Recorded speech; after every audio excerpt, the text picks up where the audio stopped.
O resumo de hoje é referente ao 15º livro da Bíblia Sagrada, Esdras. Após muitos anos de cativeiro, Deus visitou seu povo e o levou de volta a Jerusalém. A reconstrução do templo é iniciada, mas a apatia espiritual e os problemas políticos na região fazem o povo abandonar a obra. Esdras é um sacerdote e perito na lei de Moisés que chega à região como um reformador espiritual, onde a lei será novamente renovada no coração do povo israelita. O livro começa com o decreto de Ciro para a reconstrução do templo em Jerusalém e termina com as reformas de Esdras. Resistindo às tentações. A decisão de recusar a oferta dos samaritanos para que lhes fosse permitido ajudar na reconstrução do templo não deve ser encarada como fanatismo, preconceito ou arrogância, nem mesmo como se eles defendessem a ideia de que a salvação era exclusiva para os judeus. O que esta recusa realmente revela era a decisão que os líderes judaicos haviam tomado de não cair outra vez no erro dos seus antepassados, que lhe custou 70 anos de cativeiro. Os samaritanos, que ocupavam o território do extinto Israel, eram uma mistura de arameus da Síria e Mesopotâmia com os israelitas que foram poupados na invasão assíria, cuja religião era uma simbiose dos rituais pagãos. O exílio babilônico ensinara aos judeus que a união do santo com o profano resulta em infidelidade a Deus e em desgraça. Eles estavam decididos a não cair no mesmo erro dos seus antepassados, ainda que a oferta dos samaritanos pudesse permanecer tentadora diante do grande desafio que tinham pela frente. Baseados nessa decisão, precisamos nos lembrar de que a profissão de fé não é critério único para as nossas associações. Corremos o risco de cair na falácia de que os fins justificam os meios.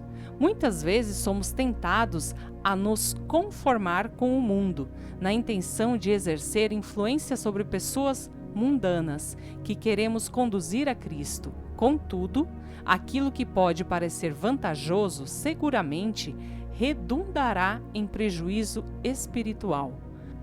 Alguns podem nos julgar fanáticos e preconceituosos, mas o verdadeiro cristão não compromete seus princípios com alianças que possam desviá-los do caminho. A mão do Senhor. Como é importante andar sob a proteção da poderosa, generosa e sábia mão de Deus. Esdras estava para partir para uma importante missão rumo à Palestina.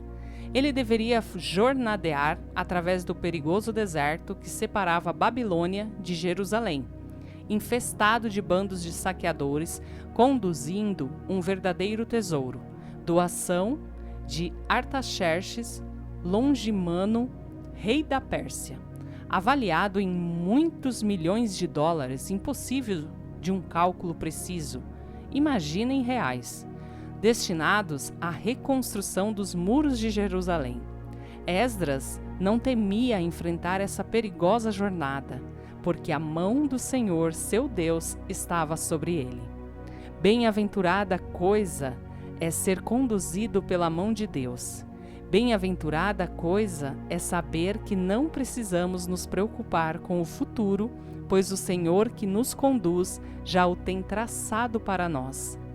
Caminhe para o futuro sabendo que a mão do Senhor está sobre você. Cuidado com o testemunho. A decisão de Esdras em seguir viagem rumo a Jerusalém sem escolta armada parece levemente impregnada do pecado da presunção. Afinal, naquela caravana com destino à Palestina, que deveria levar 4 meses, eles teriam que cruzar um deserto infestado de bandos nômades, os quais atacavam as caravanas a fim de saqueá-las de seus bens. Além destes, ainda havia os samaritanos que manifestadamente já haviam demonstrado o seu ódio pelo empreendimento no qual estavam envolvidos. Esdras, ao rejeitar a proteção que Artaxerxes poderia lhe conceder, caso a solicitasse, estava, na verdade, dando ao rei persa um testemunho do poder de Deus a quem servia. Correr o risco de ser assaltado era uma decisão baseada num princípio: dar a Deus o devido crédito diante dos pagãos persas. Unicamente quando buscamos viver confiados na direção e proteção de Deus, é que podemos ser usados por Ele como prova de que vale a pena servi-lo e amá-lo. Irmãos e irmãs, esse foi o resumo do livro de Esdras, o 15º livro da Bíblia Sagrada. Ele tem somente 10 capítulos, então se torna bem resumido mesmo. O próximo livro que nós vamos resumir na semana que vem é Neemias. E que Deus os abençoe.